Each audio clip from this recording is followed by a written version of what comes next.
And welcome back to the channel. If you're new here, this is my 2004 Subaru Forester that I take on epic off-road and overland trips through Alberta and BC. Today, we're going to be talking about where you can start your off-road adventure here in Calgary and 3 of my favorite trails for beginners. So let's go ahead and get started.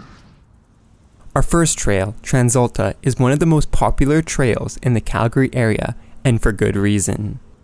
Located just off of Highway 40, just before entering the main Ghost public land use area, the gate.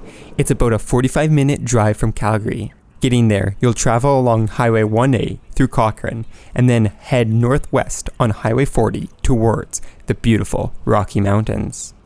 After turning off of Highway 40, the journey on TransAlta is just as exciting as a riverbed itself. While the access road is quite rough, it takes you along a ridge that offers breathtaking views of the valley and the distant mountains as you drive towards the riverbed.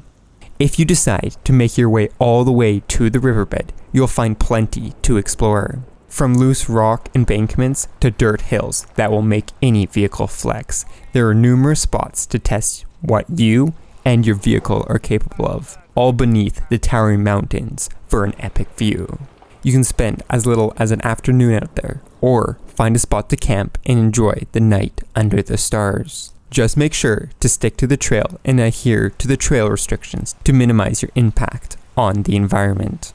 One of the best features of TransAlta is its year-round accessibility. This trail offers a great opportunity to go play in the snow and experience winter off-roading. Just make sure you are prepared. And that's why TransAlta is my #1 recommendation for a beginner trail in the Calgary area. It's a fantastic introduction to the region, offering stunning views and a wide range of learning opportunities for off-road driving, regardless of the season. The next trail, Waiparous Valley Road, is a bit farther into the Ghost public land use zone, but offers an equally epic, if not better, view. Located 60 minutes past TransAlta, this trail takes you right into the southern part of the Plus.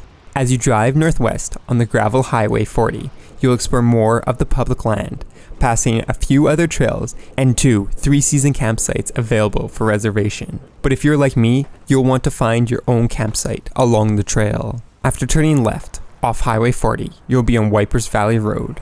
Much like TransAlta, the fun doesn't start until you get farther in. At the fork in the road, you're going to want to turn left. Here, the trail starts taking you alongside Waiparous Creek, where, on a busy weekend, you'll find plenty of people camping. You'll also find some epic views as you look down the creek bed towards the mountains.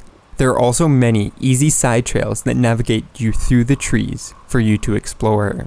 As you continue to explore, you eventually reach a hill and a turnaround spot. For beginners, this is where I recommend turning around, as it gets more challenging if you continue towards Margaret Lake. Like TransAlta, this trail is also accessible in the winter, but a word of caution, the trail can get quite deep depending on the snowfall levels. A little deeper into the wilderness, Waiparous Valley Road is a great trail for beginners to explore more of the amazing Alberta backcountry, while testing their vehicles and capabilities on some more forested trails. In between the first 2 trails, we have our third and final trail, Lost Knife, the most challenging of the 3 trails. Located just a couple minutes inside the Ghost public land use zone and about 5 minutes from TransAlta, this trail is one you will want to check out. Just off the left side of Highway 40, you'll find a large entrance to the trail where you can jump right in and start your adventure. You'll notice this trail is relatively well tracked with plenty of dips that will put your driving skills and your vehicle to the test. But don't be afraid, the terrain is relatively low consequence as it remains mostly flat with very few rocks along the way. The trail winds around the hills, cutting through the forest and crossing multiple creeks. While the views might not be anything special as you make your way through the trail, you'll eventually reach a clearing where you will be rewarded with a great mountain view in the distance. And speaking of the clearing, this is where I recommend turning around for beginners and heading back the way you came. There are a few other trails in and out of the Lost Knife area, but none are particularly beginner friendly from here. And in the winter, the snow fills in the tracks on the trail, making it quite a bit smoother and easy to navigate as long as you stay on the tracks. But if you want to test your recovery skills, a quick drive into the untracked side trails will likely get you stuck during a typical winter snowfall. So for a slightly more challenging trail that introduces a new type of terrain to test both you and your vehicle's capabilities while still being stock friendly, Lost Knife is a great choice. And there you go. You now know 3 different trails around Calgary to go ahead and start your off-road journey.